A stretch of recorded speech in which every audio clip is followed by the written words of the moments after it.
July 1st வந்து train fair எல்லாமே increase ஆக போகுது. எக்ஸ்பிரஸ் ட்ரெயினில் இருக்கிற நான் ஏசி சார்ஜஸ் தான் இன்க்ரீஸ் ஆகுது.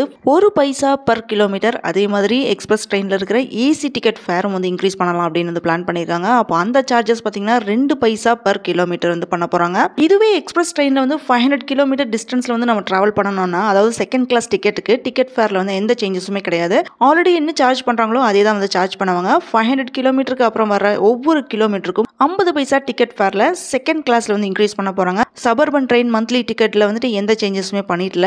பேசஞ்சர்ஸ் வந்து அஃபெக்ட் பண்ணாத வழியில தான் இவங்க வந்து டிக்கெட் ப்ரைஸ் வந்து இன்க்ரீஸ் பண்ணுவோம் அப்படின்றது இந்தியன் ரயில்வேல வந்து சொல்லியிருக்காங்க. இந்த அமௌண்ட்டை வச்சு மெயின்டெனன்ஸ் வந்து கவர் பண்ண போகிறாங்களாம். அதே மாதிரி தட்கல் டிக்கெட் இன்க்ரீஸ் ஆக போகுது. எதுக்கெல்லாம் இனி வந்து ஆதார் ஓடிபி கம்பல்சரி, பேன் கார்டுக்கு வந்து ஆதார் கார்டு கண்டிப்பாக வேணுமா, எஸ்பிஐ கார்டில் என்னென்ன சேஞ்சஸ் வந்து கொண்டு வந்திருக்காங்க, யூபிஐயில் என்னென்ன சேஞ்சஸ் இருக்கு, ஹெச்டிஎஃப்சி கார்டு, ஐசிசி ஏடிஎம் கார்டில் என்னென்ன சேஞ்சஸ், இபிஎஃப்ஓ, சிலிண்டர் ரேட் அப்படின்னு நிறைய சேஞ்சஸ் வந்து ஜூலை 1 இருந்து எல்லாமே மாறப்போகுது. டீட்டெயில்டாக வீடியோவில் நான் சொல்லியிருக்கேன். அந்த வீடியோவை ஜூன் 30 7 PM மறக்காம பாருங்க. அந்த வீடியோட லிங்க் வந்து நான் டிஸ்கிரிப்ஷனில் கொடுத்துருக்கேன். மறக்காம அந்த வீடியோவை 7 PM வந்து பாருங்க. தேங்க்ஸ் ஃபார் வாட்சிங் திஸ் வீடியோ. உங்களுக்கு இந்த வீடியோ பிடிச்சதுன்னா லைக் பண்ணுங்க, ஷேர் பண்ணுங்க, சப்ஸ்கிரைப் பண்ணுங்க. See you all in the next video.